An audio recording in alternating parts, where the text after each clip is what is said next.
Fun fact, I'm wearing sport shoes right now. Why do you care? Because it's something I recently discovered. If I wear sport shoes at home, it makes me more productive than wearing slippers, which make me feel, of course, more comfy. Try it out and let me know if it has the same effect for you. Welcome, it's Barbara from Vienna, Austria. I'm in very high spirits. I just came from a training with my personal coach, Van, at the fitness center. I think we laughed more today than we actually trained. But no, having said that, I actually have a new record in push-ups. If you are following me on Instagram, especially in my stories, then you will have witnessed my push-up journey. And I'm currently at 9 push-ups on the floor. I'm so proud. The next goal is obviously 10 push-ups. It's so satisfying. Anyway, let's get into it. So this is my planner for the first quarter of 2025. We are in the last month, April. This is what it looks like at the moment. This here is still very thin, obviously, because there's nothing in it yet. But we're getting there. It's getting more full. And as I keep saying, I just love this way of constructing planners because of how well the spine grows when the journal grows. So they start out flat like this, and then they just grow and grow and grow over the quarter. And it's just the perfect system. I've been using this for quite a while, and I'm so in love with how flexible and squishy and huggable these covers are, because obviously there's fabric on the outside and on the inside, and you just want to hug this and carry it with you everywhere. At least that's how I feel about my planners. Let me know if you can relate. So let's go inside. So we had January, February, March. Let me show you what I've done in March so far. Again, I have shared in my Instagram stories some of what I added here in March. And if you have seen my March plan with me, you will know that I kind of messed up where I put my fitness tracker. By the way, this is a freebie, which is linked below. So my March fitness tracker is actually my February signature, and my February fitness tracker is in my March signature. So there we are. This was our cover page. This kit was called Spring Muse. Thank you so much for all of you who have checked out this kit, who have purchased either the backgrounds or the ephemera or the planner pages. I'm so thankful. Without you purchasing these kits, I could not do what I do, since I do this for a living. So let me just once again tell you how much you are appreciated. So there's the monthly overview. I mentioned last time that the overview is now a little bit bigger. So in case you are actually writing things in here, which I personally do not, then you have a little bit more space than you did before. This here was just a tag from a foldable bag that I bought. Obviously Mickey Mouse themed. Obviously this is something I'm going to keep in my planner and not throw out. I can't imagine anyone wanting to throw a Mickey Mouse tag out. And in this envelope, I have another envelope which was sent to me with a personal note. How beautiful is this card? So thank you again, Michelle, for this beautiful, beautiful card. And all the other things you sent me, which was absolutely crazy. So then we have my step tracker. So this is not quite up to date. I'm filming this one day before posting, so on March 27th. So all of this is still missing, but it kind of goes on in the same range. So I'm super happy with this. My goal is always at least 10,000 steps, although I'm really happy when I'm between 13 and 14,000 steps. And now, of course, it's easier for me because I have a little walking pad, which I used to have actually under my desk, but I realized that it is kind of hard to to walk and write. Typing is okay and doing like digital stuff is okay, but actually writing things is kind of difficult because I can hardly read my handwriting afterwards. So at the moment, my walking pad is in my living room, and I put my iPad in the front so I can watch things instead of sitting on the couch. I can watch things and be on my little walking pad, and it's really great. I love it so much.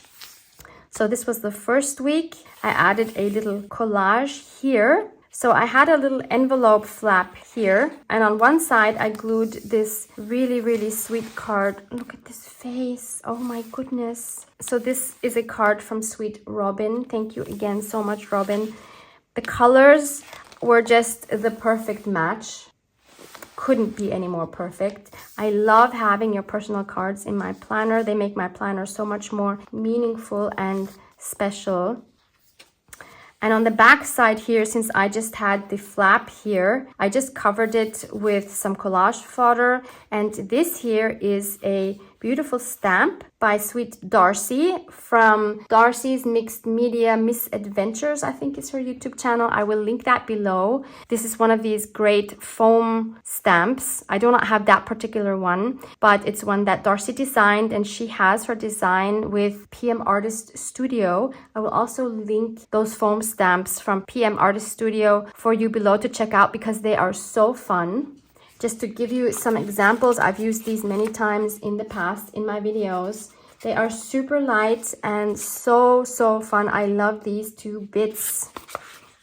And then I added one of my ladies from the Spring Muse kit. I just cut her out and added a stamped sentiment. This is for me to remember to stop overthinking because that is something I do all the time. Can anyone relate? So then here we have this little card for my to-dos, and this pocket says, let life surprise you. And something I just recently discovered, so when you have these pockets, wait, let me find one that isn't cut out yet. So it's from this page, which was the Spring Muse ephemera, page number 6. You see they have these flaps here.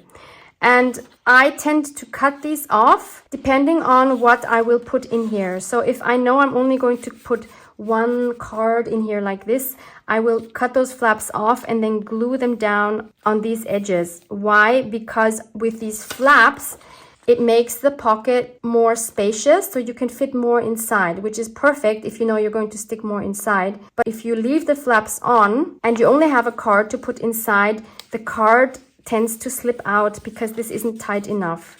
So I like to cut them off. And what I just discovered is because, of course, I always make the flaps in a color that fits to the pocket. So if you cut those out, you can stamp something on them like I did here, and then you have the perfect color combination for your pocket. You're welcome. So then we have the next week. Here I added another pocket. I just put love you. This one does have the flaps on the inside because obviously nothing can fall out here since both sides are closed. And then I added this tag, which actually was a journaling card. Added it to a beige background and added the ribbon on top, and it says light the way. I love this so much. This is one of my most favorite images. So that goes in here for my to-dos. And then we have this double spread here, which is a spread that I did in a recent live where we talked about healing through creativity. And I shared some examples of what you can do. And we made this tag together. This was totally not as it was planned. But, you know, we went through a process and this is what came out. And then we had this one here, which has this as a layered background. This was a really fun session, although from the technical side, it was a complete disaster. And thank you so much again for being so kind that it didn't work out. For my next live stream, I don't know yet when that will be, I'm going to use an external software because I do not ever want to go through that again. I adore this here with the white handwriting here. So we did that in the video as well. Then this was last week. So again, I added one of these pockets. Again, I used the flap. So that was the same color as here. Cut that off, stamped on it. So that was the perfect color. And then I added this tag for my to-dos, just one life. That is something to always remember, for me at least, because sometimes we shy away from doing things and we might have regrets later. So I don't want to have regrets on things I did not do. And that's one of the things I'm focusing on this year, is to go out of my comfort zone, which I have done plenty, even last year already. But I want to do more of this year and really make the most out of that one life that we have. And then I just added some doodling here on the page with a golden marker. And here I said, believe in yourself. Very simple page. Then this is this week. Did I say this is this week? This was last week, in case I said this was this week, because this is this week. So we have here the other half of the envelope where I had the flap on the other side. I just added some sprays through a stencil here. So this here is a combination of Forest Moss Distress Spray Stain, and then on top of that I added some Spiced Marmalade Distress Spritz to make it a little more shiny. So it looks actually like gold now. Love, love, love it. And inside I have another beautiful note from my dear, dear friend Maureen.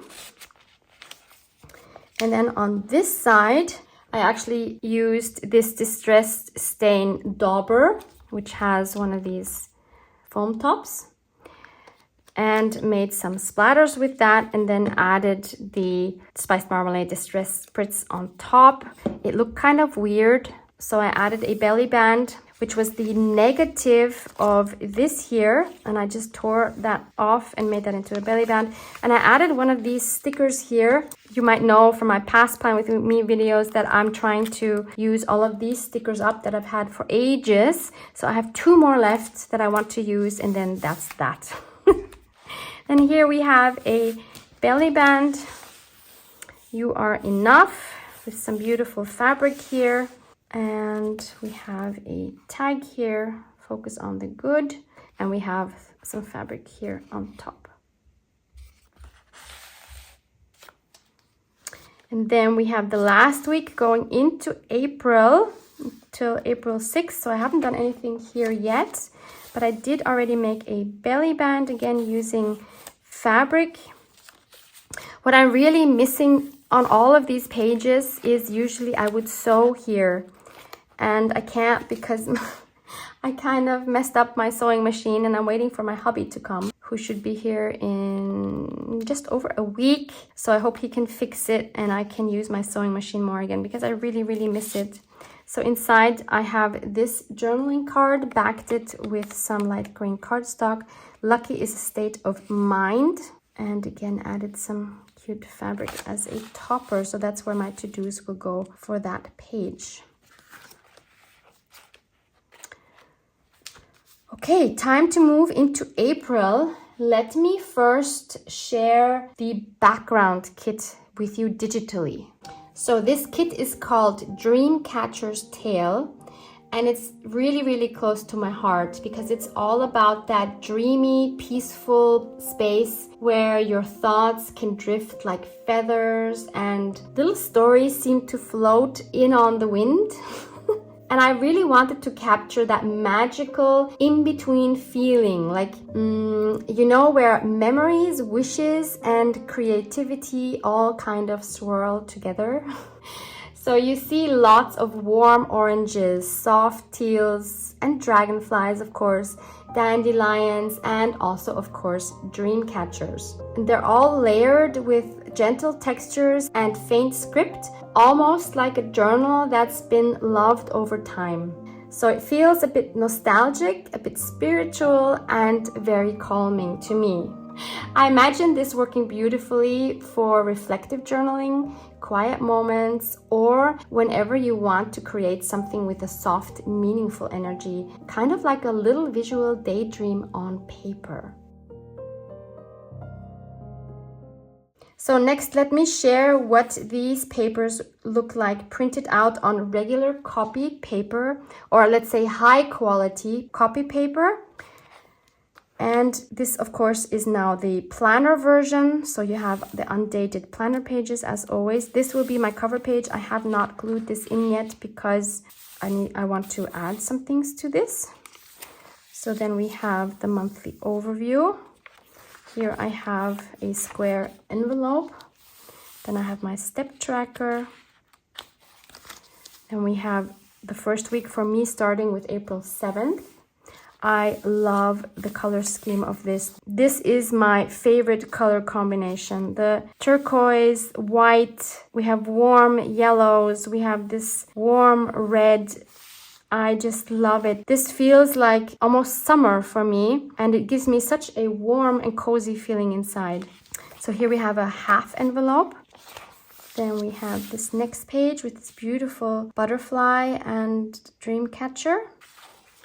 Then this one I left empty. And we have another beautiful dragonfly page. This dragonfly does have a body, but the way I cut these pages, you have to imagine the body here. Or we could draw it if we could draw. Love the dandelions. They're so magical. I'm sure all of you have done this as a kid where you blow on them and you make a wish. And we have the last week going into May 4th with the other half of the envelope. And this beautiful page with the warm colors again. This one is empty. We have the flap of the envelope, and here we have the fitness tracker. Please disregard that this print is a horrible print. My printer was running out of ink and I didn't want to throw it away, so never mind that. And then the back here we have a book tracker, and I'm just realizing I don't have a single book in here. Speaking of books, let me share the latest book I just finished. So it's What the River Knows by Isabel Ibanez. It's a duology, so there's a part 2, and the duology is called Secrets of the Nile, and it's classified as historical fantasy, and it's pitched as The Mummy Meets Death on the Nile. I have seen a huge range of reviews for this book from 1 star to 5 stars. I will tell you my rating at the end. Let me first share what this story is about. So our main character, Inez, belongs to the upper society of 19th century Buenos Aires, and she has everything a girl might want, except for the one thing that she yearns for the most, which is her globe-trotting parents who frequently leave her behind. And one day she receives word of her parents' tragic deaths. And Inez inherits a massive fortune, but also a mysterious guardian who is an archaeologist who is in partnership with his Egyptian brother-in-law. And of course, Inez is yearning for answers on what happened to her parents. So she sails secretly to Cairo, and she brings her sketch pads and a golden ring that her father sent to her for safekeeping before he died. So then she discovers that there's more to her parents' disappearance than what her guardian actually led her to believe. And this guardian has a very handsome assistant, of course he does. So with him, Inez relies on ancient magic to uncover the truth about her parents' disappearance, or risk becoming a pawn in a larger game that will actually kill her. So very high stakes here. So I started reading this book while I was in Cairo. So that was really, really fun for me to be in the city where this story was actually taking place. And of course, I'm interested in anything Egyptian. My hubby is Egyptian, for those of you who do not know. I go there frequently. I love Egypt. I love the history. So obviously this was a book I had to read. I did know that there was a part 2 to this, but I thought that each part had an ending to it. But part 1 leaves everything open. I had the feeling like, I don't know how to explain this. Like this whole thing was written as one story, and then the author just decided to cut it in half because it's written in such a way that really everything is left open. It's not just like one cliffhanger, but it's like the story just cuts off in the middle and it leaves so many open questions that you actually have no other option than to read part 2. So I just started part 2. It's very easy to read. There is banter, there's enemies to lovers, there's a mystery, there's magic. So a lot of elements that I love, and I'm rating this book 4 stars. So and I just checked, the book I read before that was The It Girl. I'm sure I mentioned that in another video. It's a mystery, and I finished that in February. And I don't have physical copies of either of these because I read both of these on Kindle. So I will just quickly add these here.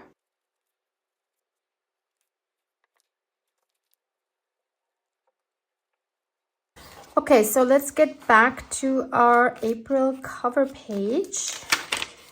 Here, put this aside, or maybe let me show you.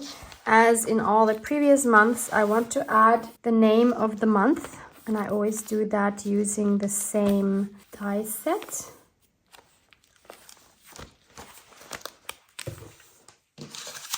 which is this one here by Tim Holtz and Sizzix. It has the number 665924 and it's called Alphanumeric Theory.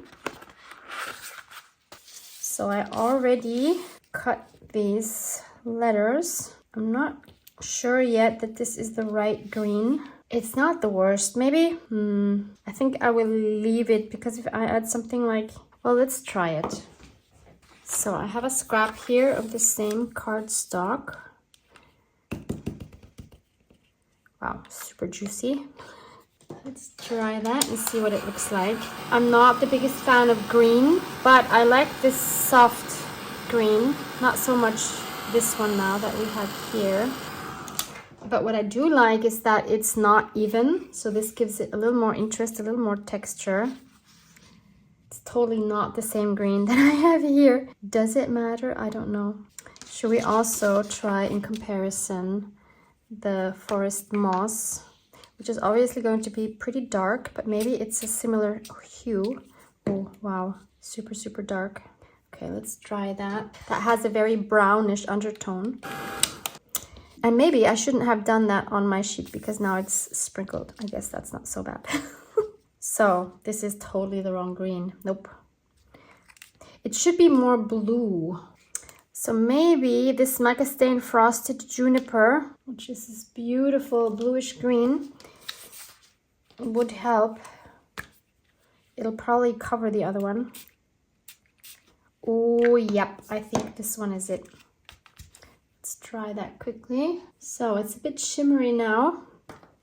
Yeah, I think this is a really good combination. Look at that. Okay, so let's do that. I think it's actually really fun to experiment with the colors and see how you can best match a certain color. I'm usually quite impatient to experiment with things, but this is fun. Let's not even dry that first layer and go right in with this one. Maybe let's move this out of the way, Barbara. So here we go. It's not glued down yet, but look at that combination. Excuse me.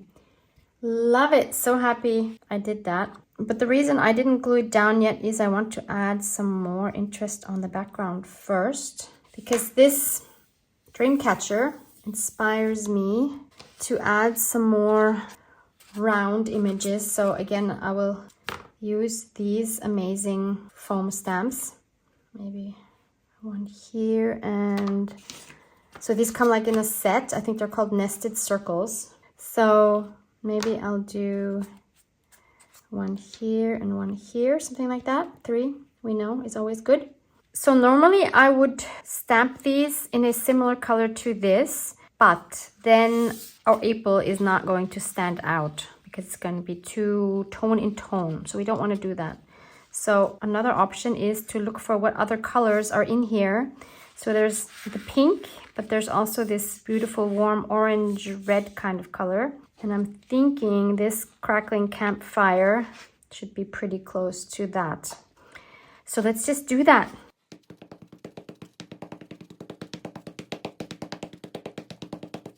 And I'll spritz a little bit of water just so we don't have such a crisp impression, because I want it more artsy than crispy.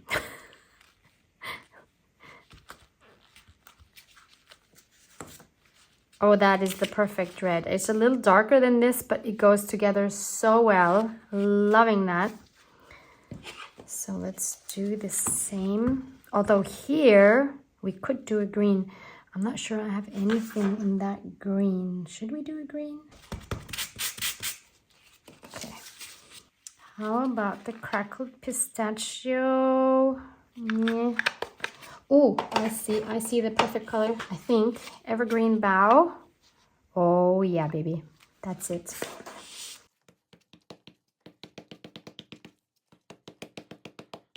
Again, we'll spritz it. Yeah. Gorgeous. And then I think I need another red one up here. Just want to be sure not to get any of the evergreen bough into my crackling campfire. Although I think they are quite easy to clean. I think if you just wipe them over something, you will get rid of the color you don't want. So is it balanced? This is so weird for me because usually I have 3 of one thing. Now we have 2 greens, 2 oranges. I'm struggling.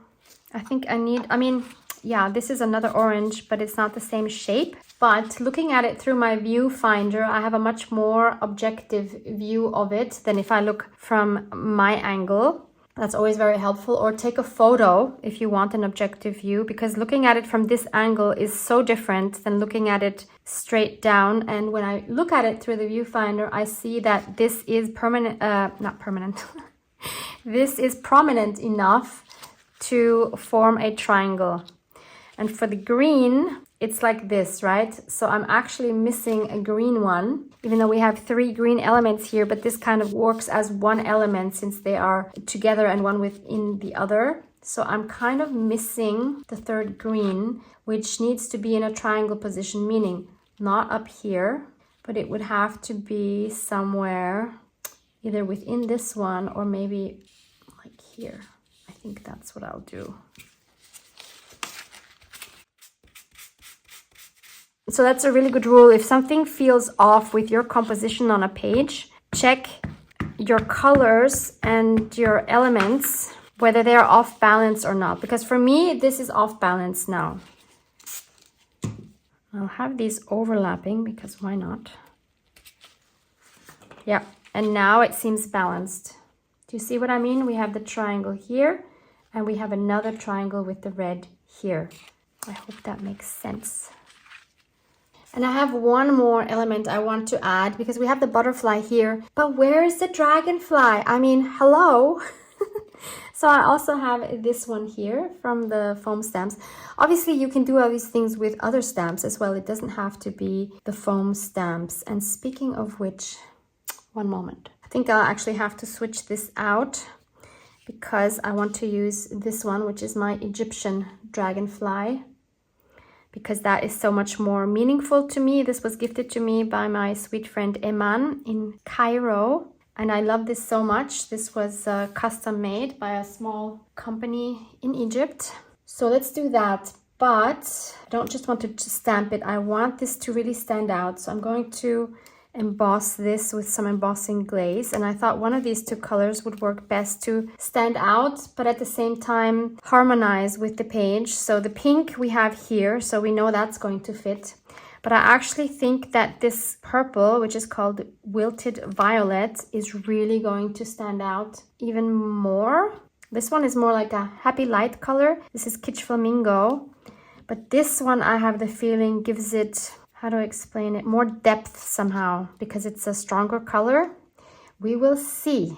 So I've never actually used this stamp with embossing glaze. So let's see. So I have my embossing dabber in clear here. I really don't know how well these rubber stamps do with this technique, but we're going to find out. And again, a reminder, if you have these embossing dabbers, please store them upside down so the gel can run into the tip here and be nice and juicy. So let's stamp her because it's definitely a she. But we need to put the April. Maybe we'll put the April somewhere else because this here needs to go here. And it needs to be cut off a little bit, just like this wing is cut off. Oh, or maybe it needs to go here. Kind of overlapping with the dream catcher. Okay, I can't see a thing. Hopefully this worked. First time using this color.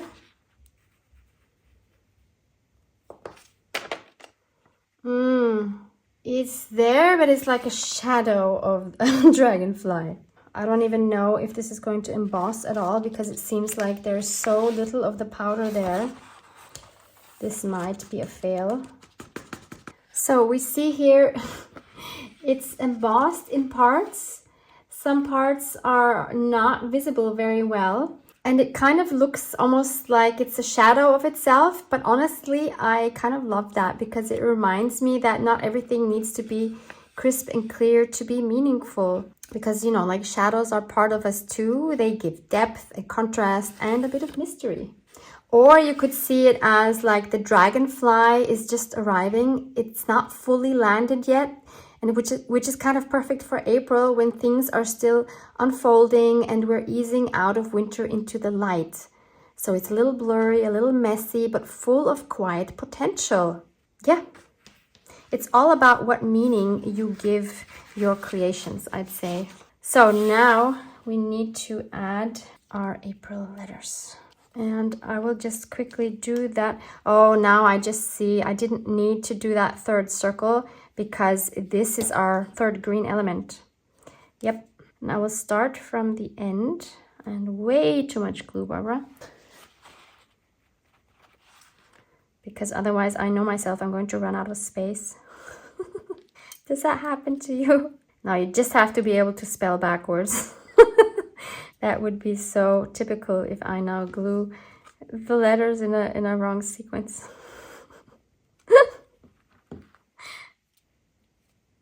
I think the one thing that's still missing are, of course, the gold splatters. So I have my favorite gold watercolor paint in here. Of course, this is my Van Gogh watercolor 803 deep gold.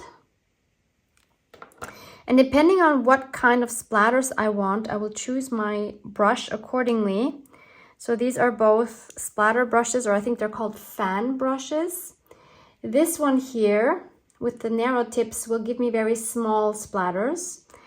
And this one here gives me a little bigger splatters. So in this case, I want the bigger splatters. And we'll need more water.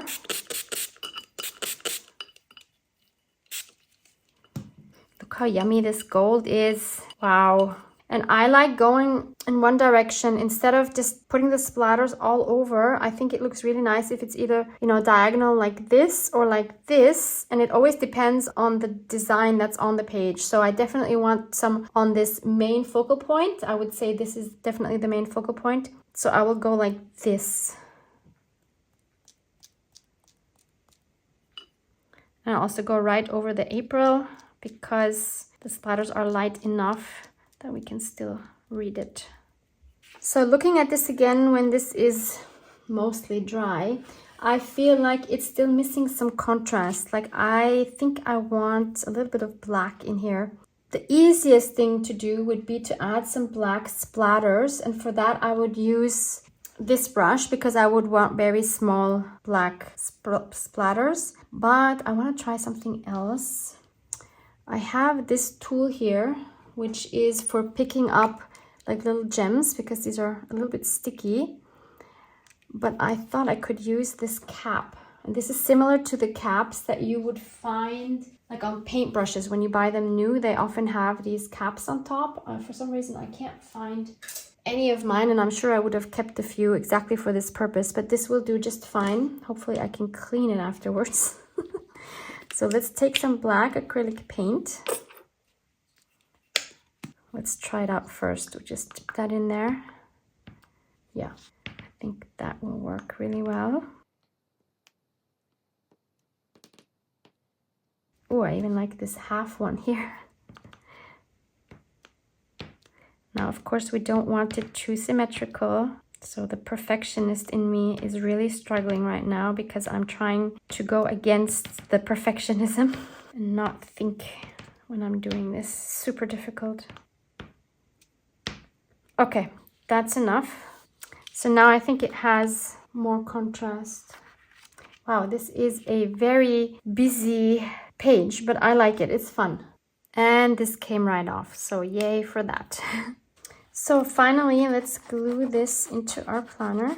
So again, I want to mention I don't put any glue on the page here because, I mean, on the middle of the page here. I just do the edges because this way a page is not going to warp. Okay, it wouldn't warp with this art glitter glue anyway, but if you use any other glue, it will warp and it just wastes the glue. There is no need for that. So there's our fun April page. So next, let me share my ephemera pages with you. So we have the first page with some journaling cards.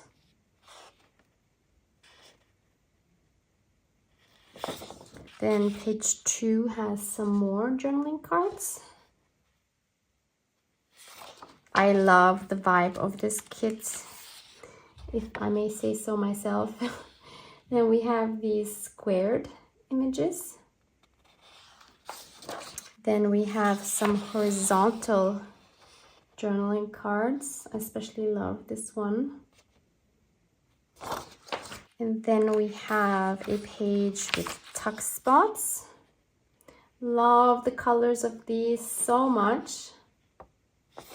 And we have more tuck spots. Page 7 has some belly bands, or these can also be cut apart to just make like single tickets. And then we have one file folder, and we have another wider belly band. I mean, I say belly band, but you can use them also, for example, as a tuck spot on the side of your page, whatever you want. And finally, we have again a large envelope with a huge dragonfly on it. So let's kick off April in week 1 here. And I thought we would make a belly band. So I want to use this image right here, so I will cut this down. The reason why this is larger, because I also wanted you to be able to use it as a vertical belly band. I will be having it as a horizontal belly band, so I'll just quickly cut this out. So I already cut it down to size. Now I could just, of course, glue it here on the 2 sides and be done with it, but I want to do something a little different. My go-to for belly bands is to use fabric, like I've done here. But again, I want to do something a little bit different. So let's try something else. I have some packaging paper here. So that could be our base. So I want this to be wider, but I think I'll be covering that up. So let's first cut that down, like so. And wouldn't it be fun to cover this with some gold foil pieces? So this is naturally from chocolate, because I always have chocolate in the house. What if we tear pieces off and glue them on here? Because I think gold goes so well with this here. Yeah, gold and the turquoise, just gorgeous.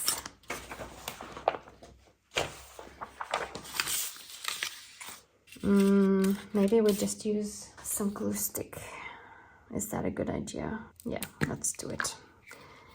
You might know I'm not a fan of glue stick at all. And again, I wish I had my sewing machine. I mean, I have my sewing machine, but I wish my sewing machine was working, because then I could just stitch through it. Bummer. Okay. We will make do with what we have at hand. So let's just cover the whole strip. And this time, one of the rare moments, you will see me adding pieces of something not in a vertical or horizontal way, but randomly, something I really don't do. But in this case I am, because I want raggedy edges. And since this is all one color, you don't really see it here. You know what I mean? Looks like I'm going to have to eat more chocolate because I'm running out of gold foil. That's not okay, Barbara. Okay, now for the middle, I'll just add glue underneath those pieces. Ah, doesn't help when you have sticky fingers. No. See, this is why I don't like glue stick. It's probably not the best adhesive for foil. Okay, so we need a straight edge here. So if we add this, wow, it's so shiny. Okay, and then I printed this oh, I made a mistake. That's okay. So I printed the whole page a second time because I wanted this same image again. And if you compare here, This is a lot more vibrant than this because this I printed by mistake on my copy paper instead of the matte photo paper. Let me just share again which photo paper I use. This is the German brand Schwarzwaldmühle, and it's 100 GSM, and it's inkjet photo paper alabaster. So check whatever is available wherever you are. So I wanted the butterfly to have 2 layers, but of course I want the saturated one on top. So my belly band should have been cut from this. So I will quickly do that and cut this accordingly. I'm inking up the edges with ground espresso. And I also again want to mention, when I print these, because so many of you are always asking me what printer I use, I just want to mention again, it's not always your printer that is the problem, but your print settings. So make sure when you print digital images that you have your print setting for media and quality on best quality and not your default standard quality. That makes such a huge difference with the print. Okay, so we have this. So now I just need to cut out this butterfly. Okay, so I have the cutout butterfly here, and I would place that on top so that the wings are still loose. But I just had another idea. In my box with junk, we know it's not junk, but to other people it may look like junk. I found this from packaging as well, and I thought, what if we add a clear layer between these two? Obviously, I need to cut this out because this is a bit two-dimensional for my page. So let's do that first. So I have some, I don't know if these will manage to cut it. Let's see. I don't want it to be huge. Oh, this looks like a good size. Or do we go bigger? No, that's too big. Yeah, I think I like this size. It's pretty much the same as the wingspan. Yeah. So I first need to flatten this so I can put it in my die cut machine. If you don't have a die cut machine or you don't have round dies, maybe you can find something that you can trace onto it, like with a Sharpie, and then cut around it with your scissors. I'm horrible at cutting circles, as you can see. So I'd rather do this. But having said that, again, I don't know if this is actually going to cut through the plastic because it seems quite thick, but I would really love for that to work. Oh, there's 2 layers. That's why it was so thick. How cool is that? Very interesting. Okay, so this might be a little easier to cut. Cross your fingers that this is gonna work. Okay, let's check this together. I have not checked whether it actually cut through or not. No, not really, but I think, I mean, at least, no, actually partially cut. I just need to help it a little bit. I went back and forth 4 times. Okay, but this is super helpful because at least I see where to cut, and this is definitely a lot better than what I could have done freehand. So yay for that. Maybe to make it just a tiny bit visible, we could add some alcohol ink. I have this one here from Marabu. It's red orange. I don't know if this is a good idea, but we'll find out together.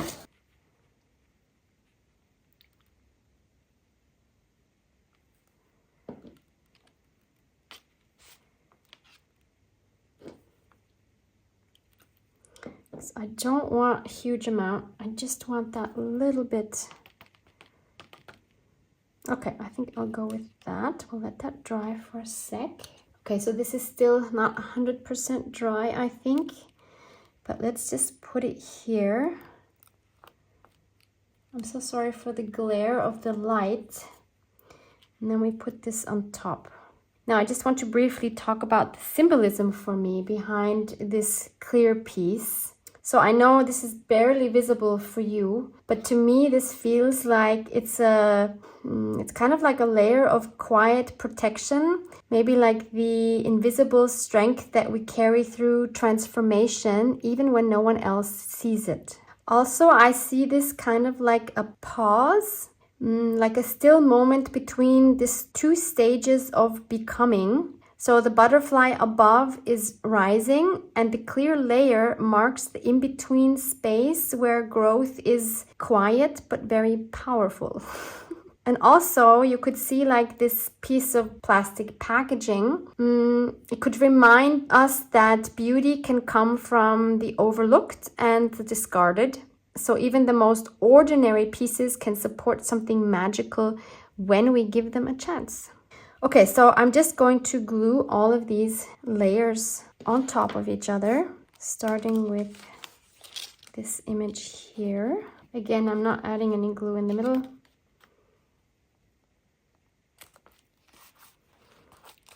I would so much love to sew here. It's not happening, Barbara. Just accept it.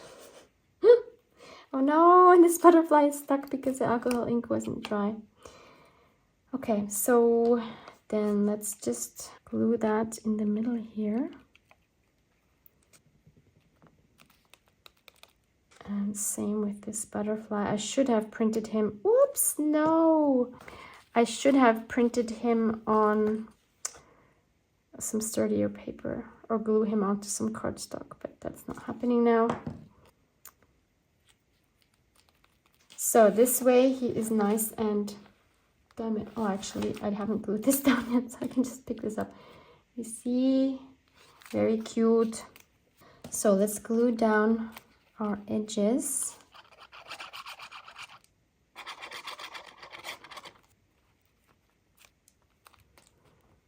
And then why don't we find a fun little gemstone to add to the middle of the butterfly here. What color do we want? Gold definitely works. So maybe something oval like this. I think we need 2 of those. Oh yeah, baby. That is perfection. Let's not overthink this and just do it. So next I'm going to cut out this large envelope. So once we have that, we can just easily fold it up. We'll just fold in the flaps, give those a nice crease.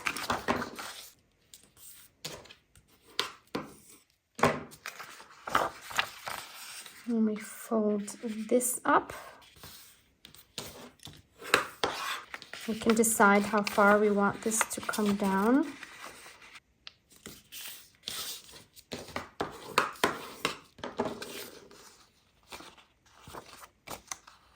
Yeah, that looks good. So I'll just ink up all of my edges.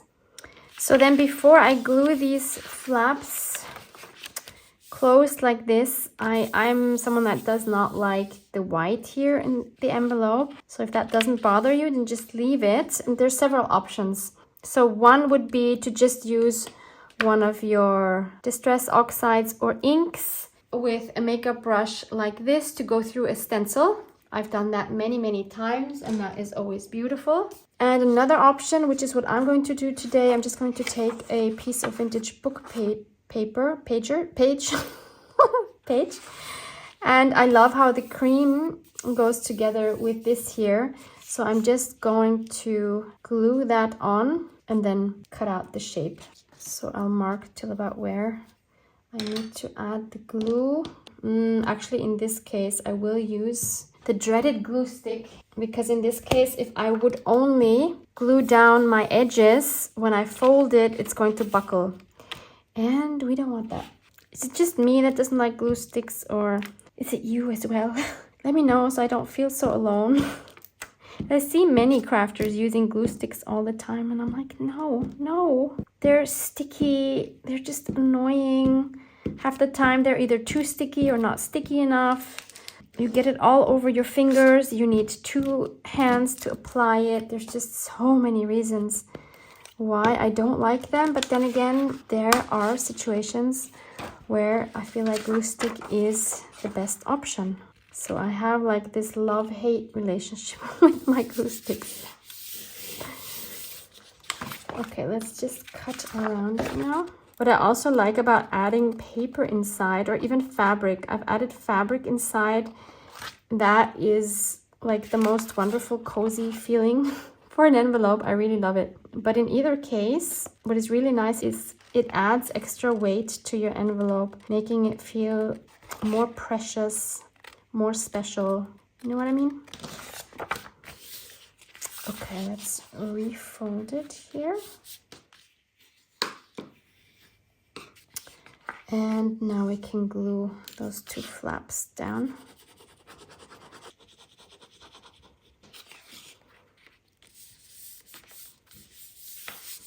I also have to ink this. You could of course also now add some more stenciling on top of this if you wanted to, but I think my page is rather busy. I mean this book page here, so I won't do that.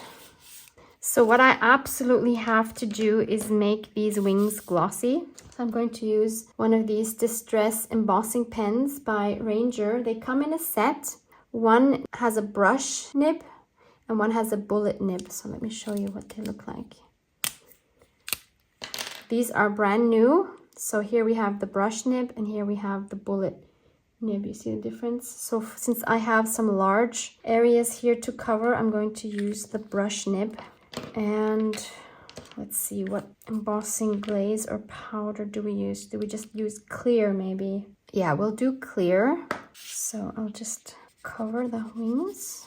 It's kind of hard to see where you already added some because it dries really fast. Okay, let's quickly do this.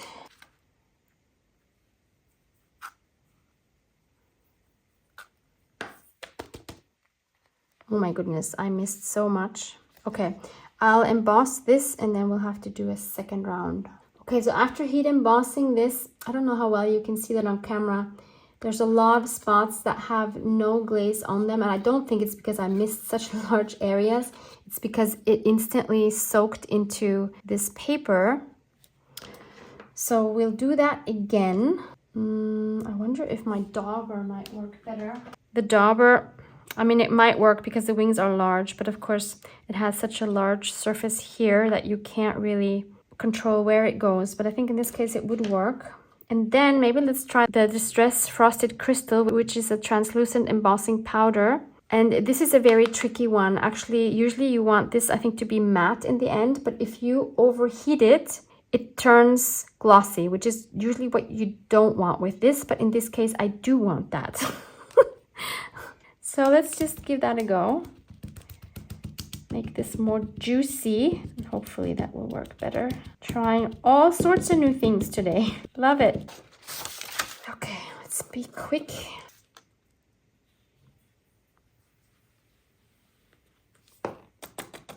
Okay, there's a much better coverage. I don't know how well you can see that. Oof. I don't know if you could see, but the fumes coming from this when you heat it, oof, not sure how healthy those are. So now we have like a semi-glossy dragonfly. I'm okay with that.